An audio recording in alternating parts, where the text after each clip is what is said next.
টানা অপরাজিত থাকার তকমাটা শুরুতে রংপুরের থাকলেও এবার সেই কাতারের নাম লিখিয়েছে Fortune Barishal. Back to back শিরোপা জয়ের লক্ষ্যে এবার উড়িয়ে এনেছে এক কিউই তারকা ক্রিকেটারকে। সঙ্গে আছেন মায়ার্স সহ পাকিস্তানের সেরা বোলার আলী।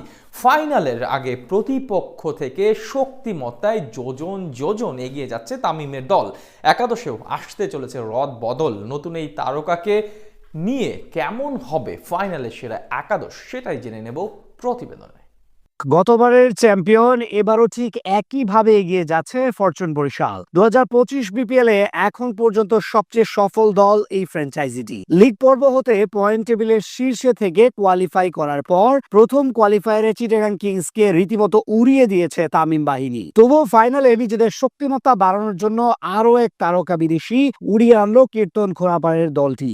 আসরের শুরু থেকে হাই বাজেটের দল গড়ে আলোচনায় ছিল ডিফেন্ডিং চ্যাম্পিয়নরা। প্লেয়ার্স ড্রাফট থেকে সর্বোচ্চ 6 জন এ ক্যাটাগরি ক্রিকেটার বেরিয়েছিল স্কোয়াডে। বিদেশি ক্রিকেটারদের দিক থেকেও কোনো প্রকার আপোষ করেনি। তাই তো ফাইনালের আগেও যাতে নিজেদের শক্তিমত্তায় কোনো ধরনের ভাটা না পড়ে, তাই ব্ল্যাক ক্যাপস অলরাউন্ডার জিমি নিশামকে এনে চমকে দিল সবাইকে। তার উপর সবশেষ ম্যাচে চিটাগাং কিংসের বিপক্ষে ফিরেছিলেন কাইল মায়ার্স।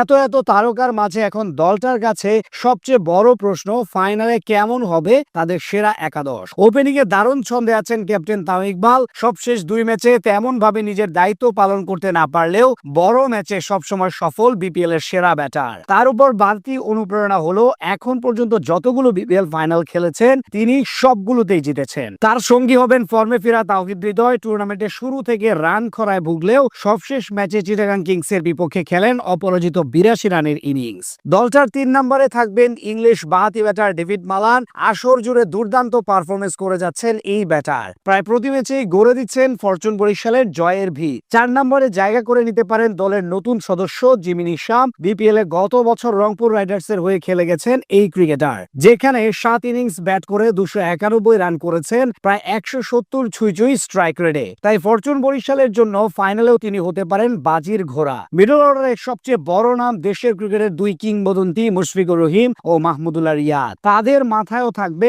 বড় দায়িত্ব। এছাড়া ব্যাটিং অর্ডারের শক্তি বাড়ানোর জন্য কাইল মায়ার্স তো আছেনই, যদিও নিশামের জন্য ফাইনালে জায়গা হারাতে পারেন আফগান স্পিনার মোহাম্মদ নাভি। সেক্ষেত্রে দলের স্পিন বিভাগের দায়িত্ব নিতে হবে লেগ স্পিনার রিশাদ হোসেন ও বাহাতি তানভীর ইসলামকে। আসর জুড়ে অবশ্য বেশ ভালোই ছন্দে আছে এই জুটি। এছাড়া পেস ইউনিট সামলাবেন দেশীয় স্পিড স্টার ইবাদত হোসেনের সঙ্গে পাকিস্তানি তারকা মোহাম্মদ আলী। গত ম্যাচে যিনি কিনা একাই ধসে দিচ্ছিলেন প্রতিপক্ষের ব্যাটিং অর্ডার। 1 ওভারে 4 উইকেট সহ বিপিএল এর অভিষেকেই নেন ফাইফার। সব মিলিয়ে বলা চলে টুর্নামেন্টের এখন পর্যন্ত সবচেয়ে শক্তিশালী একাদশটা নিয়েই শুক্রবার ফাইনালে নামবে ফরচুন বরিশাল।